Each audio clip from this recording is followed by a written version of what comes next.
This summer, Instacart is bringing back your favorites from 1999 with prices from 1999. That means 90s prices on juice pouches that ought to be respected, 90s prices on box mac and cheese, and 90s prices on ham, cheese, and cracker lunches. Enjoy all those throwbacks and more at throwback prices, only through Instacart. $4.72 maximum discount per $10 of eligible items. Limit 3 offers per order. Expires September 5th while supplies last. Discount based on CPI comparison.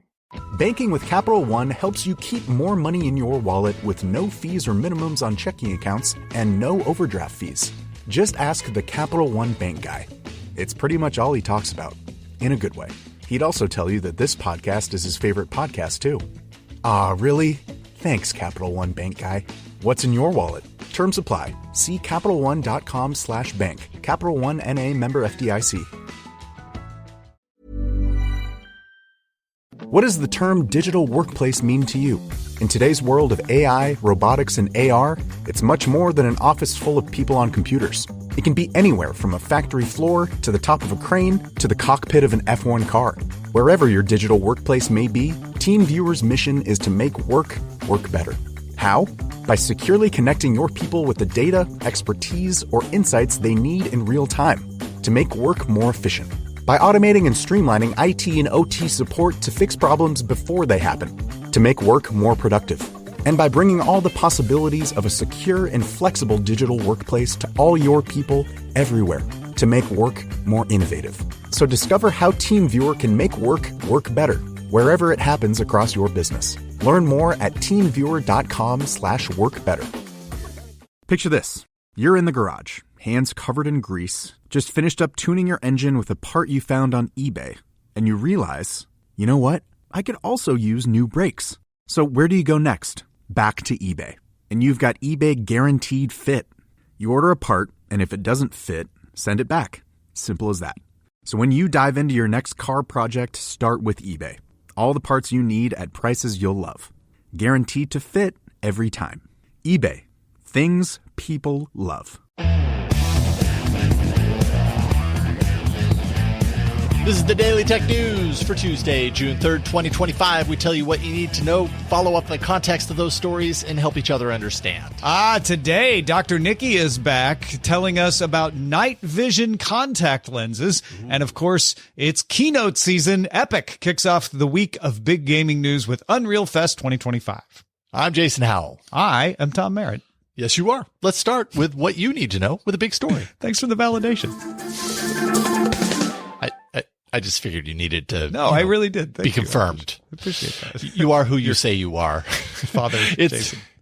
It's a huge week for gaming, as Tom alluded to, but we've got a lot going on this week, and so you're going to hear a lot of gaming news through till Friday. We got Switch 2 launching on Thursday, Summer Games Fest, and which includes an Xbox showcase that's kicking off on Friday. We got Sony's State of Play Wednesday, but today it's all about Epic Games, who took the spotlight with its State of Unreal keynote that was actually streamed live on YouTube. So if you're following the game pubs, you saw something about this. No question, there's a lot to check out. Epic showcased a show-stealing, by many people's accounts, Witcher 4 tech demo. It's running on Unreal Engine 5.6, and it highlighted the engine's ability to, among many things, render very dense open worlds, all at 60 frames per second on a PlayStation 5. It's using fast geometry streaming. It's using nanite foliage, which is really impressive. It makes for those ultra-realistic environments. And then another tool that's been getting a lot of news is MetaHuman 5.6, an upgrade to MetaHuman, now fully integrated into Unreal Engine. So that's kind of opening things up and craft highly realistic digital faces, also now bodies, and has improved fidelity, real-time animation that you can actually use just a webcam to do the animation, which is pretty impressive, plus expanded compatibility with other engines and tools. So things are opening up. Back to the nanite foliage, which, I'm not like hardcore gamer anymore. I like to always say that when we talk about gaming stories like this, just to like set the scene.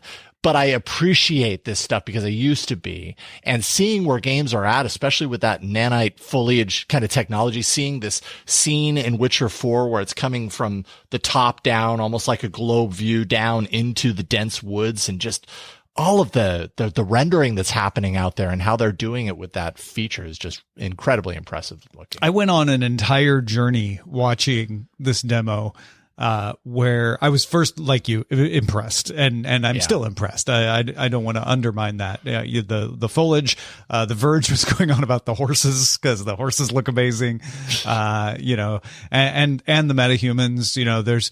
There's a couple of those in that sizzle reel where you're like, whoop, that just looks like a person. However, I feel like they are getting so close to looking like a person that I'm getting more critical of the fact that they don't, right? It used to be like, oh my gosh, this looks amazing. There's motion and expression in the face. Now, I think it's two things. One, it's so close to being photorealistic that I'm like, can't you just get there? Can't you make it not be a little herky-jerky? And with VO3 and Sora out there, I'm like, those can make realistic looking humans that don't look like video games at all. Like, at what point do these merge and you don't, this kind of engine advancement is not the impressive thing because a large language model or a multimodal model can just do it.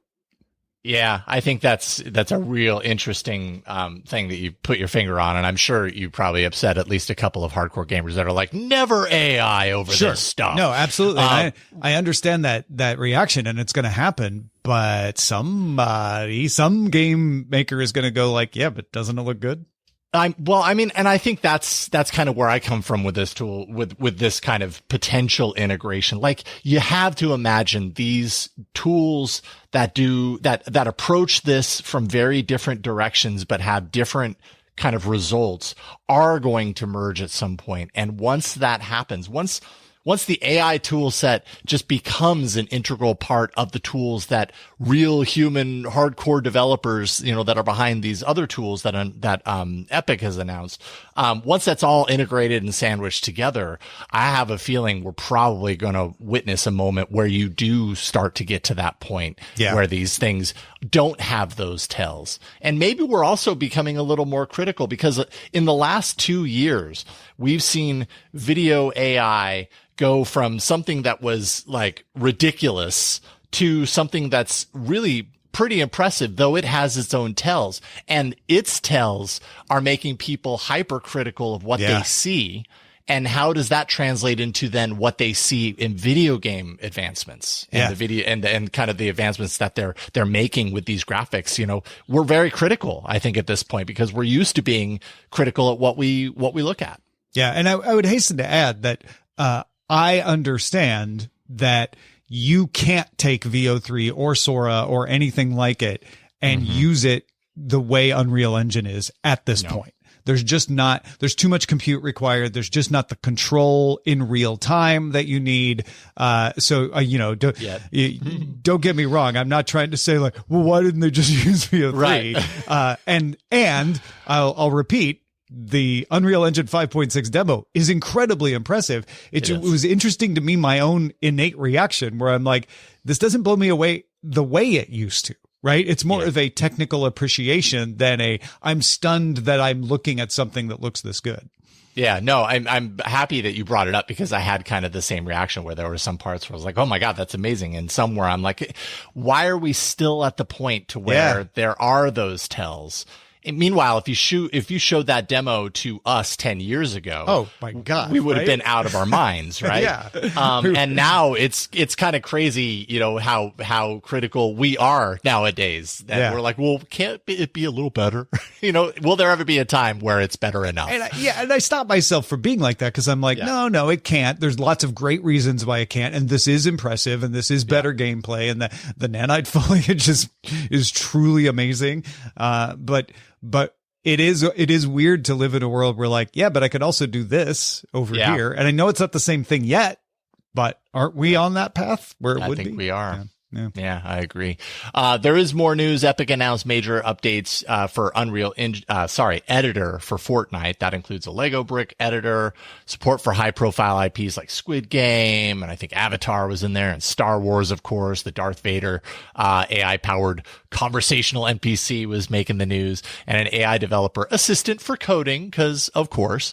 And then some stats around the store. The Epic Games Store paid out $2.1 billion to partners, 40 million mobile installs, 70 games offered there. It's also rolling out a 0% rev share for the first $1 million in sales, to entice, developers and that sort of stuff, creators, increasing to 12% along with new features, things like preloading, self-publishing for iOS and Android, direct in-app purchases, enhanced cross-platform social features. So the store, store doing well. And, with all the changes happening in mobile, especially with the app stores and the platforms and devices being required to open up for alternative stores like Epic, it's just showing off more and more that Epic really, they made a good move when they challenged. It took them a long time, and now they're going to start seeing kind of the benefits of that effort. Yeah, I mean, the downside is Web Shop getting delayed till July now. It's supposed to come out in June. But I don't doubt that it's going to come. They just probably need a little more time to put that together for folks. And I know you talked about the Darth Vader thing, but the fact that they are letting Fortnite creators create their own Darth Vaders, well, not Darth Vaders, but that kind of character, that kind of NPC, seems like we're going to have a whole barrel of fun things. Because remember, when they released the Darth Vader, everybody tried to make Darth Vader say things it shouldn't say, and they had to do a hot patch. They seem confident that this won't get out of hand, or at least not get out of hand in a way that will be utterly disastrous. Because it's definitely going to get out of hand when people are making these in all kinds of ways. Yeah. DTNS is made possible by you, the real human listener. Thank you, Jim Hart, Mike Akins, and Norm Fazekas. Yay! Or is it Norm Fazekas? In business, they say you can have better, cheaper, or faster, but you only get to pick two. What if you could have all three? You can with Oracle Cloud Infrastructure. OCI is the blazing fast hyperscaler for your infrastructure, database, application development, and AI needs, where you can run any workload for less. Compared with other clouds, OCI costs up to 50% less for compute, 70% less for storage, and 80% less for networking. Try OCI for free at oracle.com/dailytech. Oracle.com/dailytech. Picture this. You're in the garage, hands covered in grease, just finished up tuning your engine with a part you found on eBay, and you realize, you know what? I could also use new brakes. So where do you go next? Back to eBay. You can find anything there. It's unreal. Wipers, headlights, even cold air intakes. It's all there. And you've got eBay Guaranteed Fit. You order a part, and if it doesn't fit, send it back. Simple as that. Look, DIY fixes can be major. Doesn't matter if it's just maintenance or a major mod. You got it, especially when things are guaranteed to fit. So when you dive into your next car project, start with eBay. All the parts you need at prices you'll love. Guaranteed to fit every time. eBay. Things people love. Now at Verizon, we have some big news for your peace of mind. For all our customers, existing and new, we're locking in low prices for 3 years guaranteed on My Plan and My Home. That's future you peace of mind. And everyone can save on a brand new phone on My Plan when you trade in any phone from one of our top brands. That's new phone peace of mind. Because at Verizon, whether you're already a customer or you're just joining us, we got you. Visit Verizon today. Price guarantee applies to then current base monthly rate. Additional terms and conditions apply for all offers. Did you know that foreign investors are quietly funding lawsuits in American courts through a practice called third-party litigation funding? Shadowy overseas funders are paying to sue American companies in our courts, and they don't pay a dime in U.S. taxes if there is an award or settlement. They profit tax-free from our legal system, while U.S. companies are tied up in court, and American families pay the price, to the tune of $5,000 a year. But there is a solution. A new proposal before Congress would close this loophole and ensure these foreign investors pay taxes, just like the actual plaintiffs have to. It's a common-sense move that discourages frivolous and abusive lawsuits and redirects resources back into American jobs, innovation, and growth. Only President Trump and congressional Republicans can deliver this win for America and hold these foreign investors accountable. Contact your lawmakers today and demand they take a stand to end foreign-funded litigation abuse. If you work as a manufacturing facilities engineer, installing a new piece of equipment can be as complex as the machinery itself. From prep work to alignment and testing, it's your team's job to put it all together. That's why it's good to have Grainger on your side. With industrial-grade products and next-day delivery, Grainger helps ensure you have everything you need close at hand through every step of the installation. Call 1-800-GRAINGER, click Grainger.com, or just stop by. Grainger, for the ones who get it done.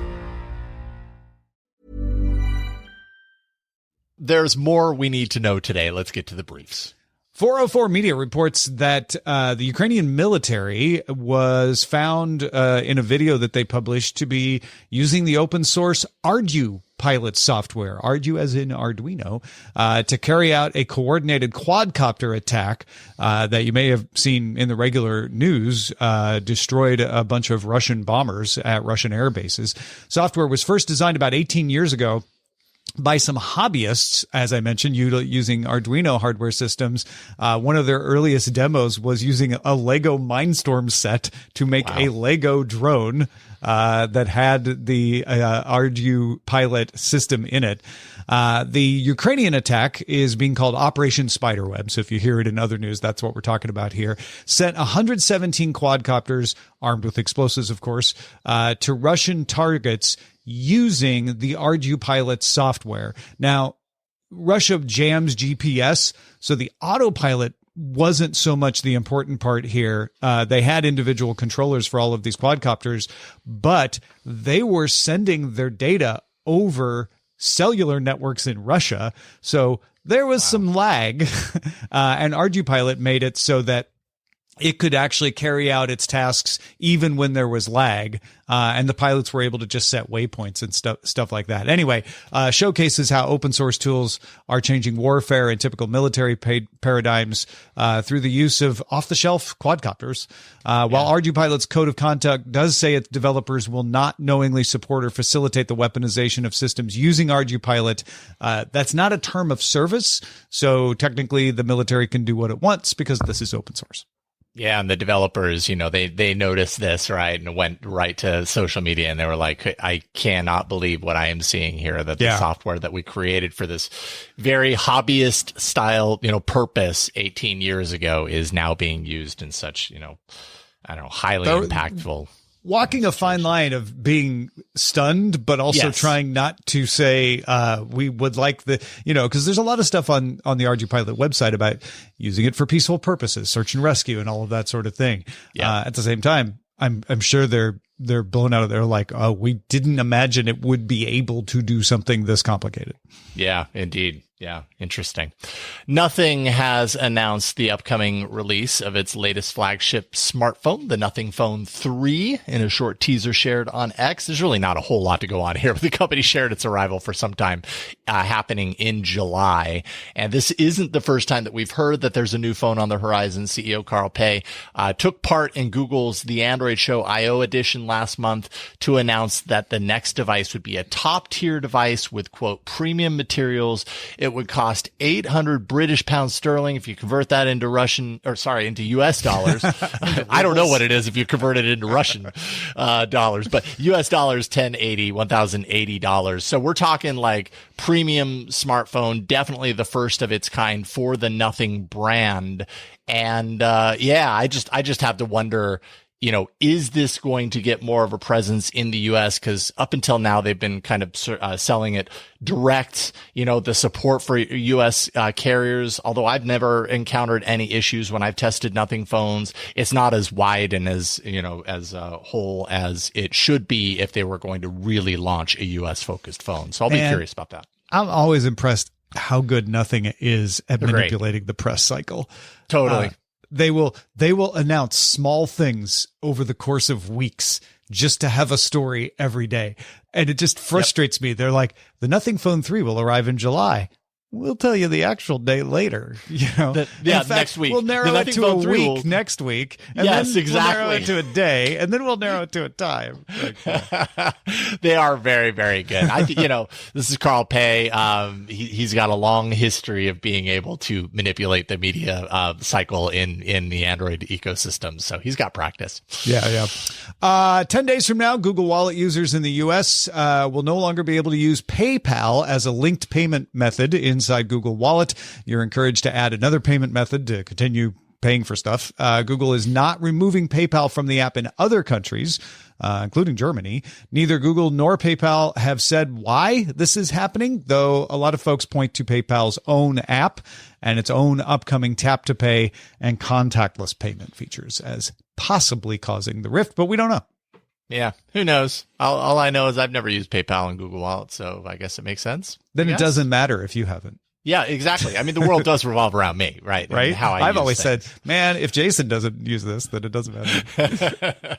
It's just a proof, right, that it's unnecessary because I don't use it. Yeah, exactly. Objective proof. Yes. Google's Pixel 10 series is expected to arrive earlier than its previous releases. Often, most of the time it comes sometime in like the October area or month range. Now, thanks to a few key leaks, they're pointing to a Made by Google event taking place on August 13th, 2025 this year. That's pretty specific. It's a long time from now, so anything could change, but those leaks report that devices are expected, at least at this stage, to arrive for consumers 1 week later. That would be August 20th. And, what are you going to see at that point? I mean, from what we know about these devices, they look a heck of a lot like the current Pixel 9 family of devices. Obviously, they'll have an upgraded Tensor G5 chipset or upgraded chipset of some sort. They expect that to be the G5. The base Pixel 10 is supposedly gaining a telephoto camera, which makes me really happy. Pixel 4 also expected. And of course, you can expect a healthy dose of Material 3 expressive design throughout the lineup. So expressive.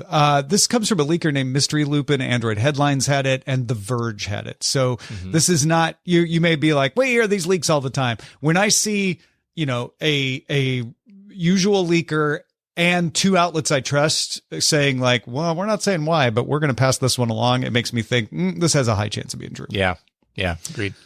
Couple of Microsoft notes for you. Microsoft is responding to the EU's Digital Markets Act by rolling out some changes to Windows 10 and 11. Windows will no longer nag users to switch to Microsoft Edge as their default browser, but that's only going to happen in Europe. If you're outside Europe, you'll still get nagged. When a new browser is set to default, Windows will associate a wide range of link and file types to it, including FTP, SVG, and PDF, making it much more comprehensive. Also, users can choose to uninstall Edge and the Microsoft Store entirely if you're in the EU. Third-party web search providers can also be enabled automatically in Windows Search.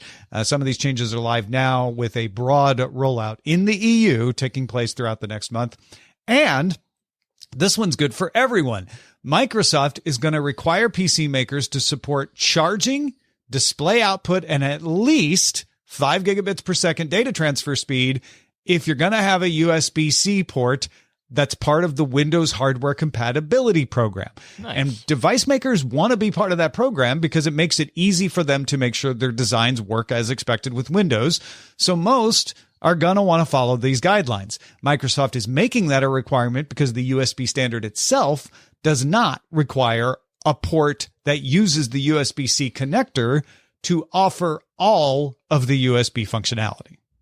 That's great. USB-C, yeah. It's the excellent connector that continues to appear in more and more places, and with expanded functionality like that just makes it even more useful. So. It doesn't happen to me often, but occasionally I'll plug a USB-C wire in and I'll be like, oh, this port doesn't support that, or this wire doesn't support that.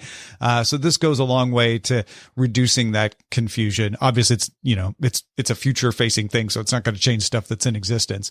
And if you're wondering like, well, why doesn't USB require this? Why does Microsoft have to do it? There are legitimate times when you have a device that doesn't need to do charging, like it's a handheld device or a specialty device that should be certified as USB, but doesn't need to support that. So, which is why they don't require it. So this is a good way to do it, to say, yeah, but if you're making a PC USB Implementers Forum doesn't need to be involved in that, but Microsoft does. So good on you. Love it. Adobe has launched the beta version of its Photoshop app for Android, bringing over many core features from its desktop counterpart. So you got layers, masking, selections, blend modes. Those are all there and optimized for mobile use.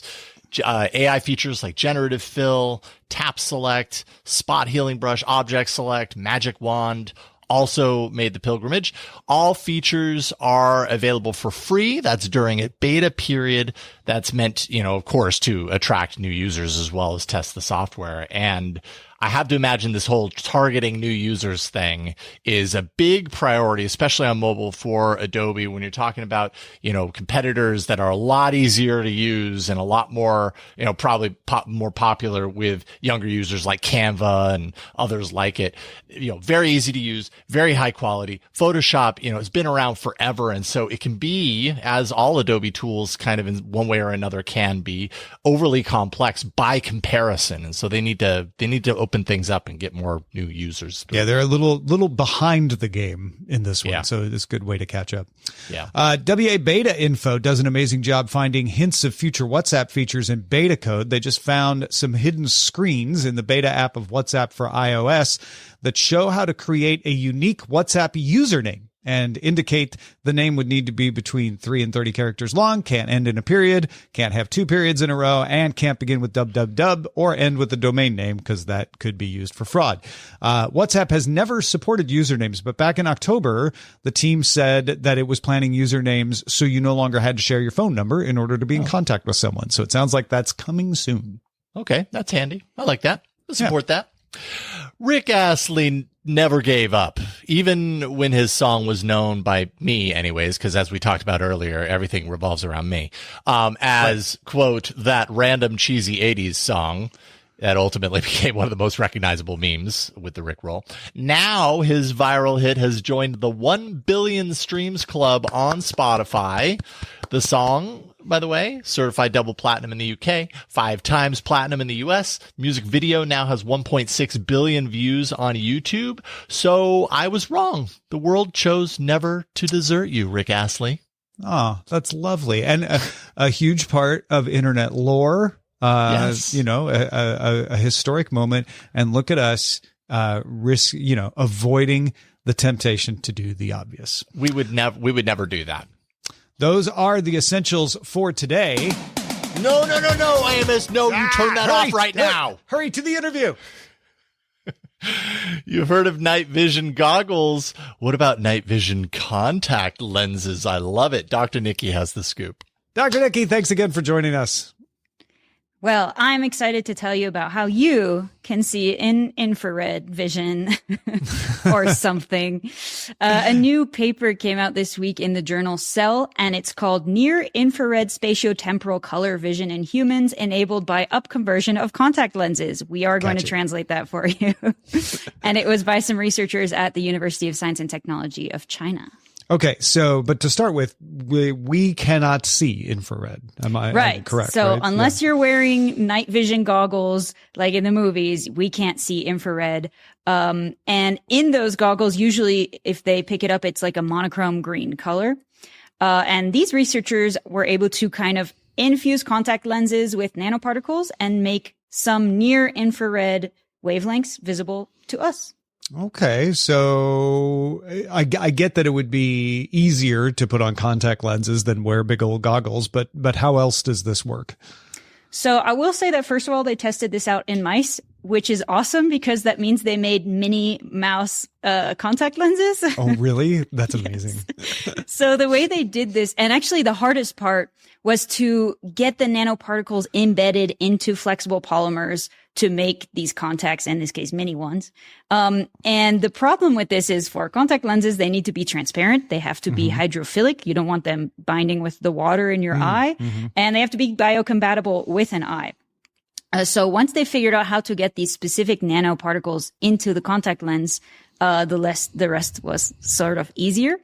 And what these specific particles do is they collect the photons that are in the 800 to 1600 nanometer range, so near infrared.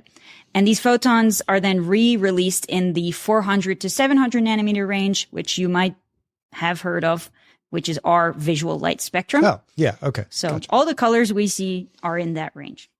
So it just shifts them into a visible range. Yeah, it kind of like bounces them back, basically. Yeah. So they tried this first in mice just to make sure they weren't, burning someone's eyes off. And all they did is they put these little mini contact lenses on the mice and they let the mice choose if they wanted to hide in a box that was dark or a box that had a bright infrared light in it. Mice can't usually see infrared. Right. And those mice that had the contact lenses showed a preference for the dark box because they wanted to go hide.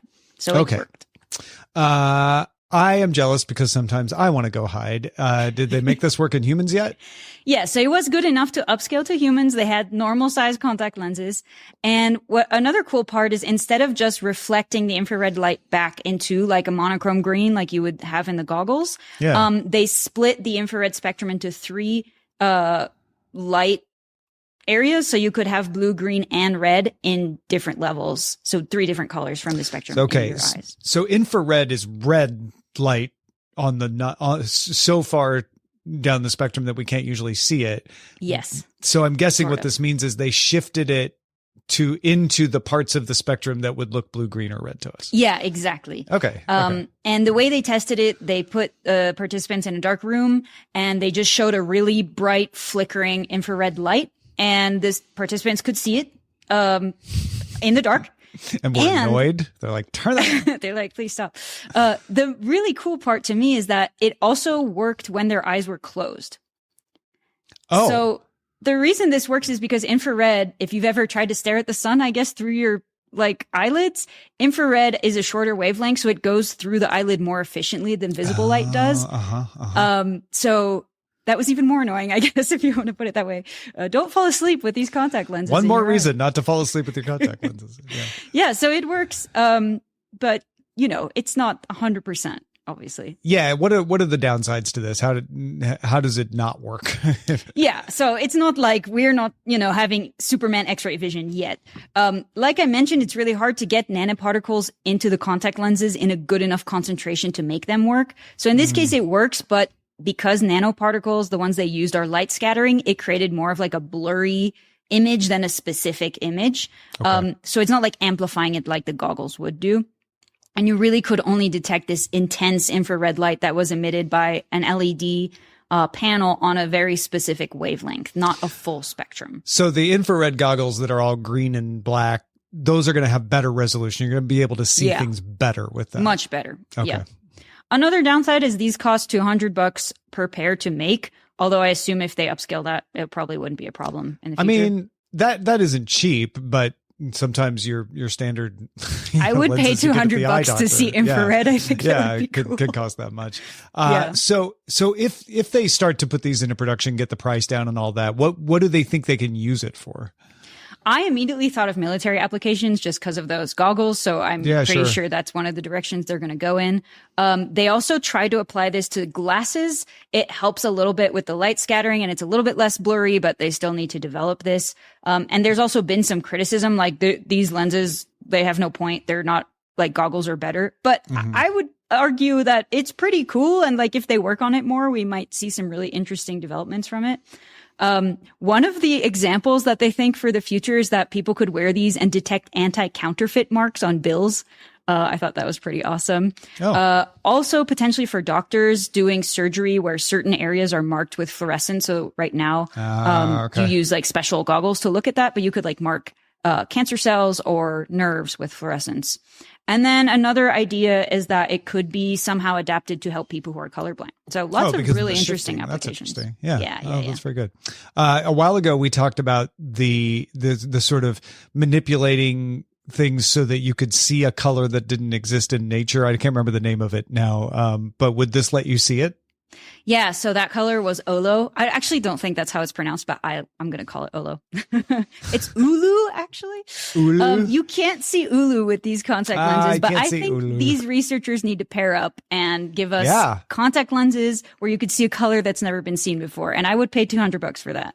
and infrared it's not X-ray, obviously, because it's not X-rays, but infrared lets you see things that sometimes are behind other things, not rock or whatever, but anything where a heat signature can get through, you could be able to see it. So, and certain things will emit in infrared. So yeah, like we're not at the strength yet where you could see heat signatures like a snake can. But who says that we're not going to be there in the next 10 years? You know, I think this has a lot of future potential that the haters are hating a little too hard on this one.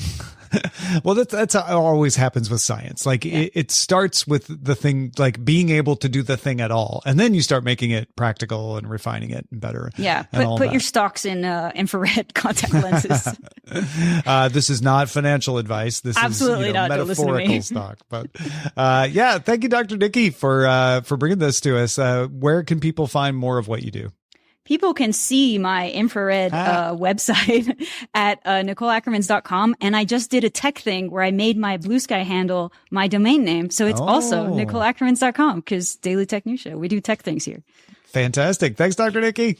You can join the conversation in our Discord, which you can link to at Patreon. Become a patron at patreon.com/DTNS. Picture this. You're in the garage, hands covered in grease, just finished up tuning your engine with a part you found on eBay, and you realize, you know what?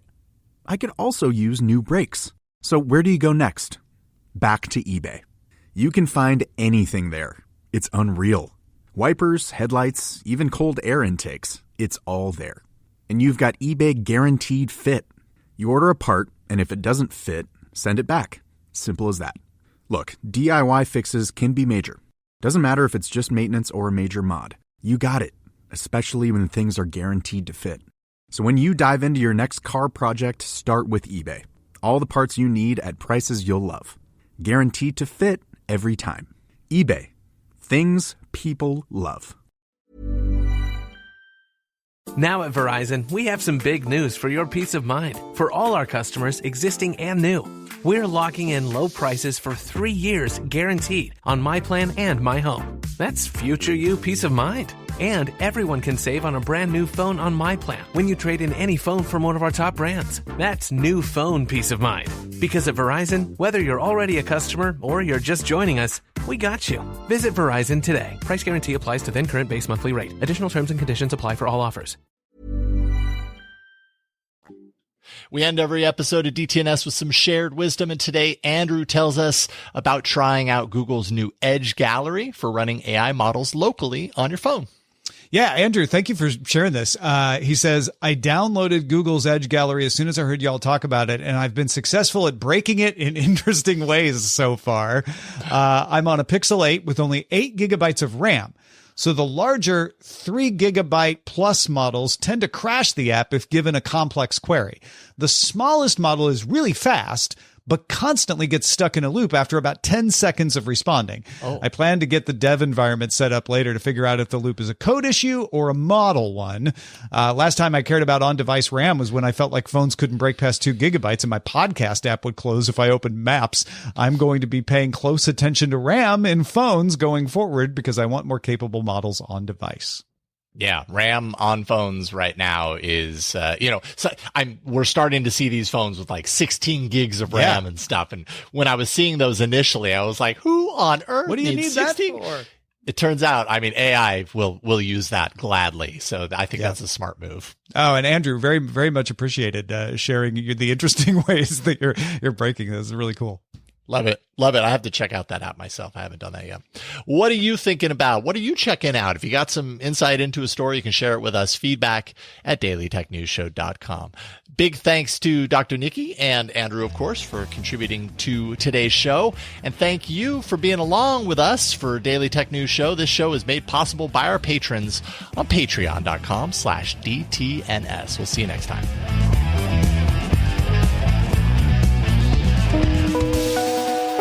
The DTNS family of podcasts, helping each other understand. Diamond Club hopes you have enjoyed this program. Now at Verizon, we have some big news for your peace of mind. For all our customers, existing and new, we're locking in low prices for 3 years guaranteed on My Plan and My Home. That's future you peace of mind. And everyone can save on a brand new phone on My Plan when you trade in any phone from one of our top brands. That's new phone peace of mind. Because at Verizon, whether you're already a customer or you're just joining us, we got you. Visit Verizon today. Price guarantee applies to then current base monthly rate. Additional terms and conditions apply for all offers. Did you know that foreign investors are quietly funding lawsuits in American courts through a practice called third-party litigation funding? Shadowy overseas funders are paying to sue American companies in our courts, and they don't pay a dime in U.S. taxes if there is an award or settlement.